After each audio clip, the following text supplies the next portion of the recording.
PWTorch YouTube, my name is Stephanie Chase and I'm here with your All Elite wrap-up, bringing you the biggest news in AEW. And we will start off with a massive update on CM Punk. Now, just a couple of weeks ago, the last time we had big Punk news, things were looking very bleak as far as the likelihood of him making a return to AEW. You know, we had heard that there were some talks, but then things blew up after a post on the Observer message board by Dave Meltzer, where he talked about Punk calling in lawyers over the finish for his match with Jon Moxley. But it turned out that wasn't the full story, and Punk said he was actually asked to work injured.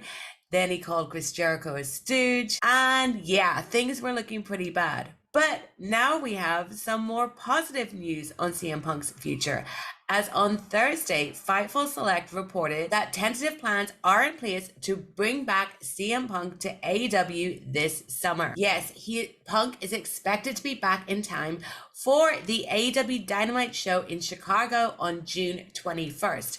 That show was announced this week, and it is the go-home show for the Forbidden Door pay-per-view. Fightful said that nothing is set in stone and things can change, as this is often a tumultuous situation. Punk is said to want to work with the Elite when he returns, and he's been pushing for a meeting with them for quite a while. It's unclear if those two sides have had any contact, but there is a meeting planned between CM Punk and Chris Jericho, who have their fair share of beef. The report also stated that there's traction inside Warner Brothers for the new AEW Saturday show, and it leading to a soft brand split. So this could involve talent that don't want to work with each other being split into different shows. Of course, AEW did announce last week their massive show in London at Wembley Stadium in August, and I'm sure that CM Punk on the card would greatly help them move tickets for that huge event. Now, speaking of the Elite, Kenny Omega has not signed a new contract with AEW. Conan said in an interview with Nick Hausman that he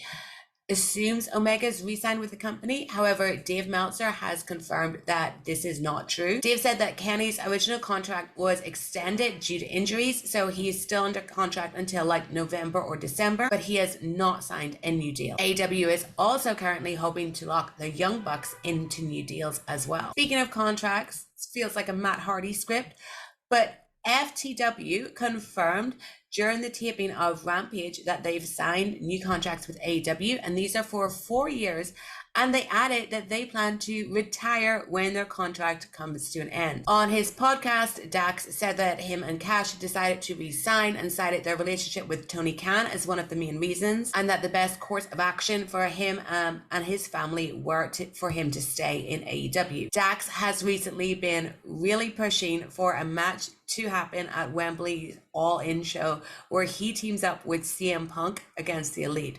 But we'll see if all sides can agree to that one happening. As for the Dynamite rating, it was actually slightly down from last week. It averaged 866,000 viewers on TBS. That's down 1.3% from last week, but it's still Dynamite's third highest audience total since February 22nd. And finally, Eddie Kingston has said he most likely needs to undergo surgery for a hernia. But appearing on Ring of Honor television this week, he said that he's going to need surgery for this hernia that he's been dealing with since September. There's no word on when or if he will get the surgery and what the time scale for him being out would be. And that's all for me. Thank you so much for watching. Make sure you're subscribed to the PWTorch YouTube channel. On Thursday, I joined Tyler for the fireside chat. So if you want to watch that and find out all about what we thought of Dynamite and the Punk news, check it out and turn on your notifications so you'll always know when we go live here on PWTorch. Until next time, bye.